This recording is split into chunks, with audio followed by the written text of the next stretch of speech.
Melissa Páez, profe. ¿Yo le puedo decir profe? Sí, por supuesto. Es como de volver yo a la escuela. Sí, no hay ningún problema. Está bueno.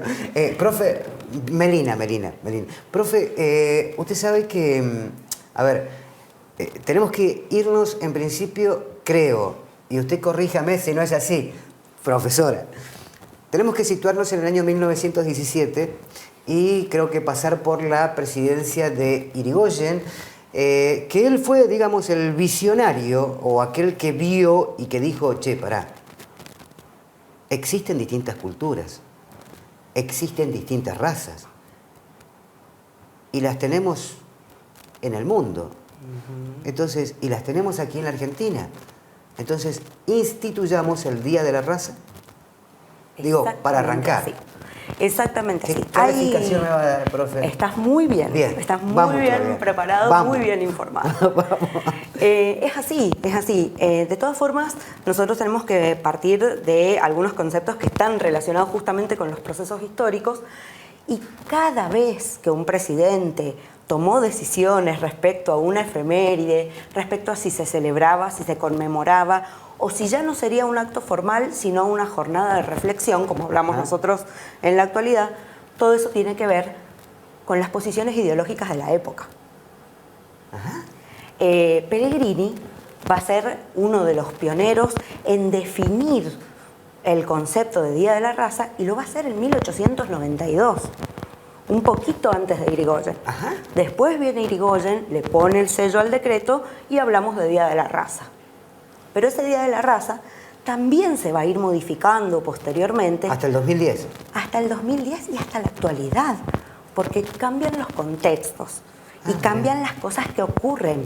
Entonces cambia la manera de interpretar la historia y cambia la manera de interpretar las efemérides.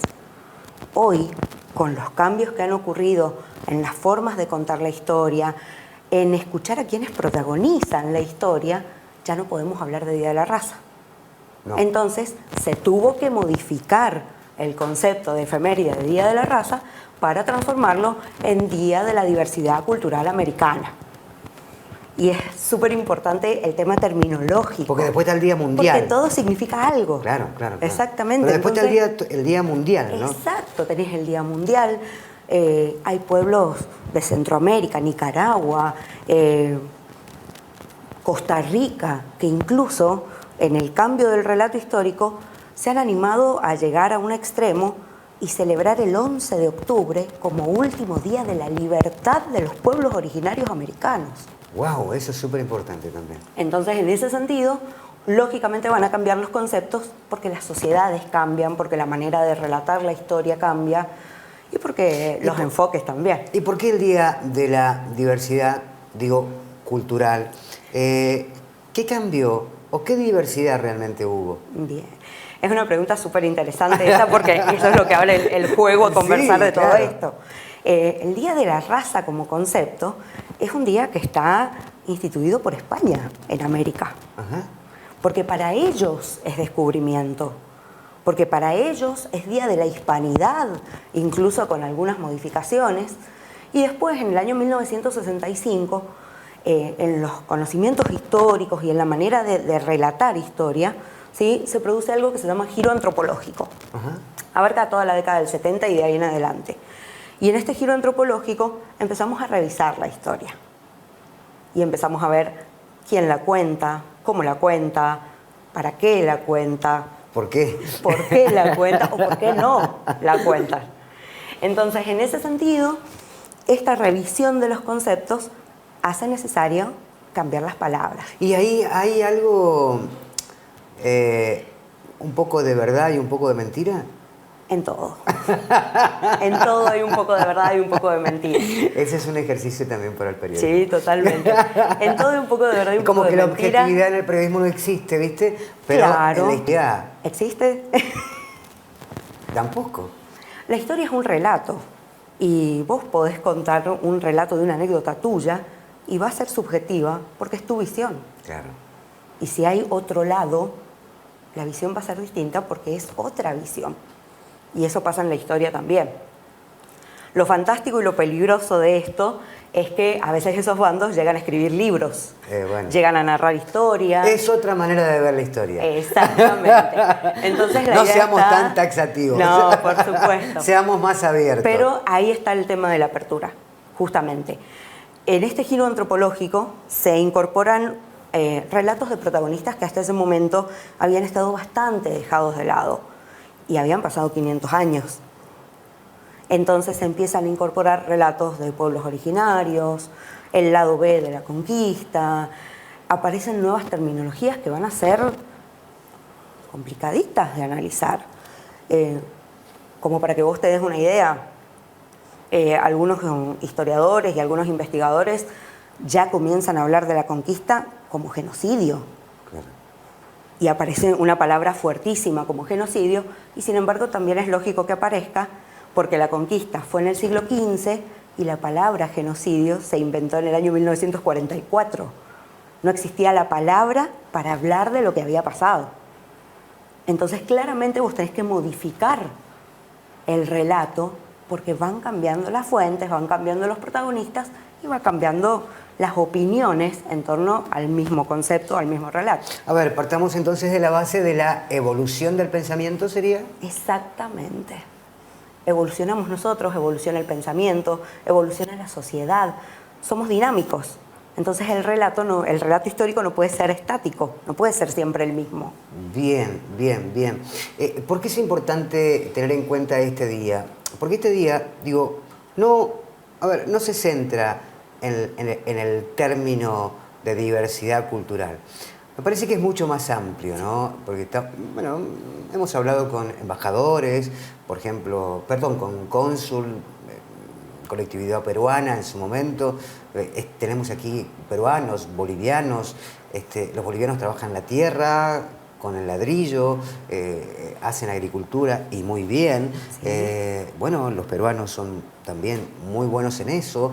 Además, están llegando muchos peruanos a la provincia de San Juan por una cuestión de la minería. Estamos inmersos en la globalización de distintas culturas, de distintas formas de llamar un anteojo. Hay uno que le dice, es un anteojos. Otro puede decir larga vista si quiere, y otro puede decir gafas. Exactamente. En definitiva es lo mismo, pero depende de quién lo diga, es justamente el valor que le da uno seguramente a las formas de decir, ¿no? Exacto, y es ahí donde aparece la riqueza de la palabra diversidad. Porque vos podés interpretar en esto que es tan dinámico, fino y tan estricto en el concepto en sí, vos podés interpretar diversidad como una generalidad que diluye particularidades, o podés tomar diversidad como un concepto que intenta levantar esas diversidades, esas diferencias culturales y valorarlas. Y aplaudirlas, y diferenciarlas y respetarlas. ¿Por qué, profe? ¿Sabe por qué? Porque la UNESCO, oportunamente, planteó que esto de la diversidad cultural debía ser nada más y nada menos que distintas costumbres, mosaicos, porque en el mundo tenemos muchos pedacitos que son mosaicos de distintas colectividades, de distintos lugares. Y si nosotros queremos generar o tener un mejor futuro, tenemos que aprender de eso. Lo planteó la UNESCO, no lo digo yo, lo dijo la UNESCO. Y está bueno porque nos hace más sabios. Totalmente. Y nosotros estamos hablando acá de un planteo ideológico de diversidad desde el punto de vista social. La UNESCO le va a aportar un respaldo legal a todo esto. Porque ya de repente, al cambiar los conceptos y al introducir la palabra diversidad, respeto, cultura, tenemos que buscar el respaldo legal de eso. Y nosotros estábamos conceptualmente atrasados, pero nuestra Constitución de 1853 decía en el artículo 75 y sus incisos que había que respetar la diversidad étnica de los pueblos preexistentes en el territorio. Entonces, en ese sentido, hay como que emparejar los términos y actualizarlos. Ahí está, porque buenísimo. somos diversos. Ahora, Profe, ¿en qué da clases usted? Sí. ¿En qué alumnos En todos los años de secundaria. todos los años Y de secundaria? formación docente, sí. ¿Y en formación docente también? También. A la miércoles. Mamita querida. Vamos a arrancar con primer año, secundario. ¿Cómo le explicamos a los chicos qué es la diversidad cultural? ¿Y cómo se la vamos a explicar a los de último año? Eso es parte de la didáctica y de la pedagogía que vos aplicás en tus clases y con diferentes temas. Hay temas que son transversales a toda la secundaria, pero lo que vos vas a modificar es la complejidad, Bien. es el ejemplo, es cómo lo encuentran ellos en la realidad social, cotidiana de todos sus días, ¿sí? Y en formación docente, cómo vas a orientar a tus alumnos para que ellos puedan hacer su propio camino de enseñanza cuando estén al frente de un aula. Entonces, en ese sentido, a los chiquititos de primer año, vos vas a empezar con un concepto de diversidad muy amplio. Marquemos la diferencia y entendemos las características culturales de diferentes pueblos. Por ejemplo, historia de primer año son los pueblos de la antigüedad, los grandes, Grecia, Roma, ¿sí? Toda esta cuestión. Y si vos vas por el lado de lo cultural, te vas a encontrar con que un concepto como el de república, que es de los pueblos de la antigüedad, lo tenemos nosotros hoy. Y si afilamos un poquito la cuestión, lo llevamos a un sexto año y les preguntamos a los chicos, ¿la autonomía de los poderes de la república existe? ¿No existe? ¿Lo vemos? Vos vas manejando la complejidad. Entonces, en ese sentido, la adaptabilidad de estos conceptos la va manejando el profe de acuerdo a la edad de los chicos. ¿Qué te unifica todo eso después? Un acto escolar. Un acto escolar. El acto escolar es equitativo para todas las edades. El acto escolar transforma un concepto en información. Bueno, trabajás en el concepto, digamos, al unísono, digo, de manera global, para que lo entiendan todos. Exactamente. Y después vos podés ir haciendo los ajustes necesarios, porque, por ejemplo, este tema de conquista, colonización, pueblos precolombinos, está en historia de segundo año. Entonces vos ahí tenés cientos de herramientas para poder desglosar el tema, para verlo en detalle, para analizar pros y contras, fortalezas, debilidades, bandos. Los chicos se enganchan mucho con el tema de los bandos. ¿Sí? Todo lo que sea ahí el interjuego, la interacción de defender un concepto, les gusta bastante. A ver, profe, en este día, digo, ¿qué es lo que, de todo lo que hemos hablado, qué crees, profe, que es lo que realmente nos tiene que quedar a todos, ¿no? Al público en general? Y aquí apelo a la profe, a la docente, a la capacitadora, aquella que, digo, da clases justamente a los que van a salir a dar clases al mismo tiempo y que tiene que ver con el valor y el compromiso de la palabra. Ustedes tienen ese valor y el compromiso de la palabra. Y la responsabilidad. Y la responsabilidad, y algo infranqueable, ¿no? Porque lo que dice el maestro es lo que te queda para toda la vida. A veces uno plantea que dice, es el primer educador. No, el primer educador es en la casa. Puede ser el primer educador en otros contenidos. Exacto. En otros contenidos que le van a servir para la vida eterna. Pero bueno, digo, si tenemos que globalizar, hacer un mensaje para que lo entiendan todos los televidentes de la importancia de este día, ¿qué decimos?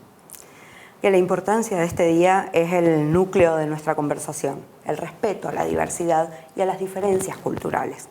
Porque las diferencias culturales son las que hacen a los pueblos ser lo que son.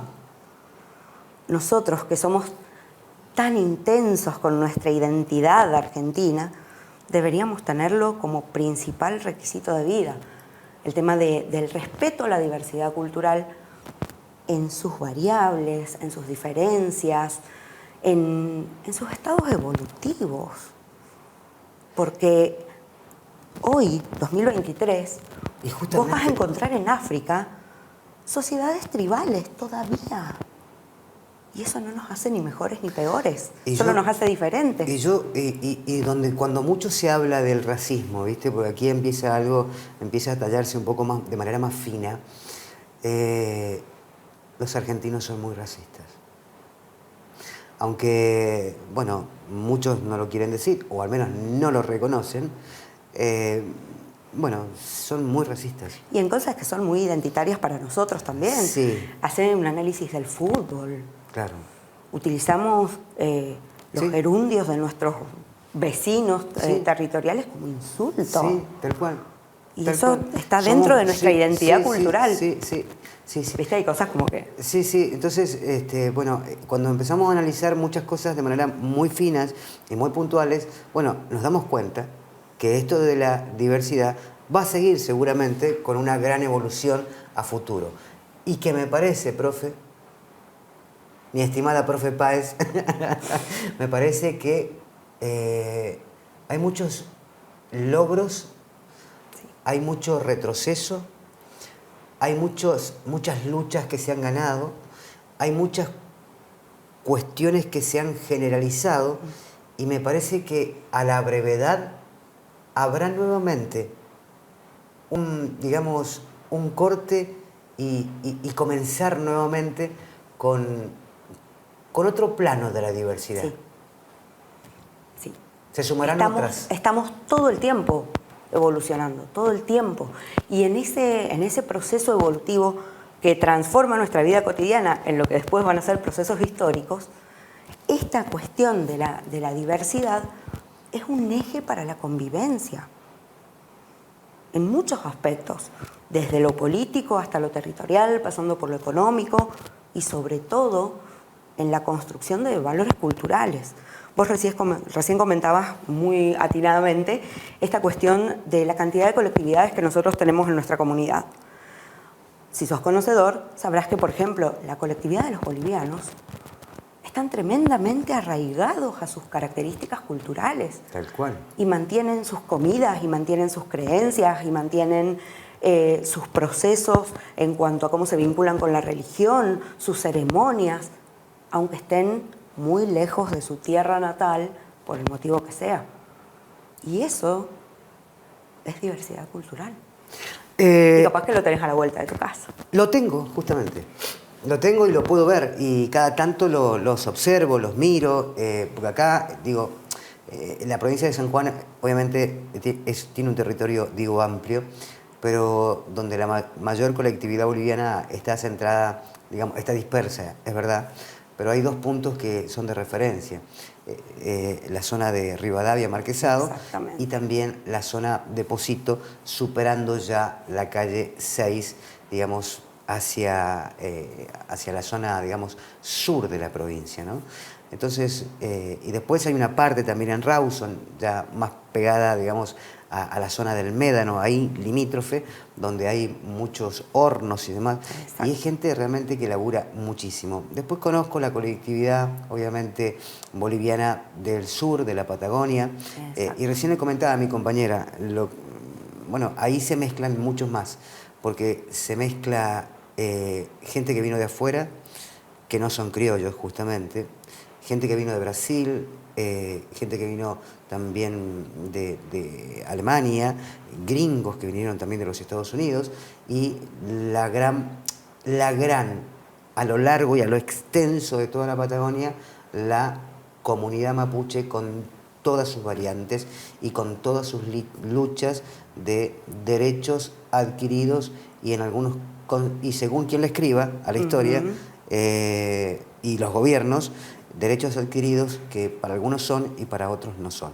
Eso también es diversidad. Totalmente. Perdón por lo extenso. No, por favor. Totalmente. Es así. Y ahí está la complejidad de lo histórico, de lo antropológico, de lo cultural. Es casi imposible separar una cosa de la otra. Porque la cultura hace a las sociedades y las sociedades son sociedades porque adquirieron cultura. Y esa cultura se hereda, se transmite de generación en generación, pero tiene su toque peligroso porque elegimos que transmitir y que heredar. No recibimos nada inocente. Todo lo que está dentro de nuestra cultura son elecciones culturales de generaciones anteriores y por eso es tan intenso el debate o la discusión cuando hay grandes cambios culturales. Ay, la verdad que estoy tan cómodo y tan feliz que, profe, a ver, la voy a despedir con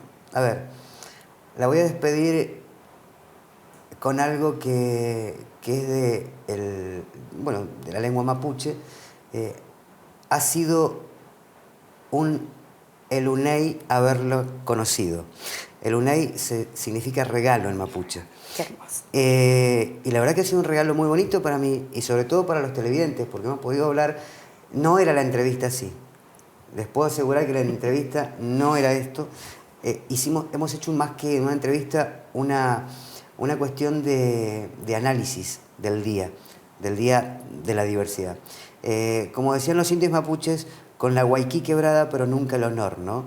Pero bueno, nada, es un poco eso. No hay que perder, digamos, tu diversidad cultural. No hay que olvidarse de donde uno proviene. Y muchas veces uno utiliza palabras de manera...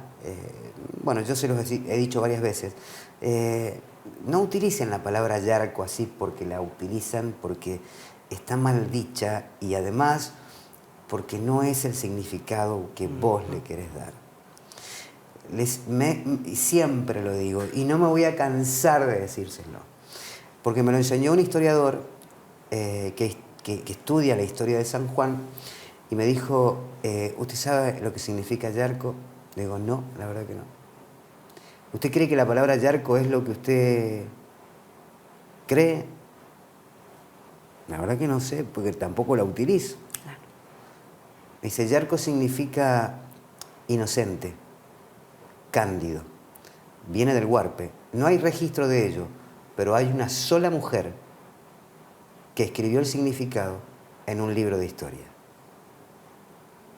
Entonces, a ver, comencemos a utilizar las cosas como son. Exacto. Y es, una palabra huarpe de nuestros antecesores. Entonces ahí yo podría decirte cuántos tenemos acceso a ese conocimiento. Porque la cultura también nos marca eso. El acceso al conocimiento, el acceso a nuestras raíces, a nuestras bases culturales. Vos tenés que preguntarte y tenés que buscar dónde está el acceso a ese conocimiento. Y en base a eso, obviamente, vamos evolucionando, vamos armando todo este proceso dinámico y vamos transformándonos en las sociedades que somos. Festejemos este Día de la Diversidad Cultural. Por supuesto que sí. Profe, ha sido un gustazo, pero gracias por el análisis, gracias por la comprensión. Usted sabe que no estaba invitada para esto. Sabía que íbamos a hablar ahí un poquito de la efeméride, pero no así. Esa ha sido una conversación de café. Claro, ha sido genial. Muy grato. Y la gente, yo creo que lo ha entendido, ha puesto en valor esto de una mirada de la diversidad. Seguramente, o quizás un poco más profunda, más relacionada con el análisis, pero no deja de ser importante, profe. Es así. Yo le agradezco un montón de corazón. Te agradezco enormemente la invitación. Honor. Gracias. Muchas gracias, igualmente.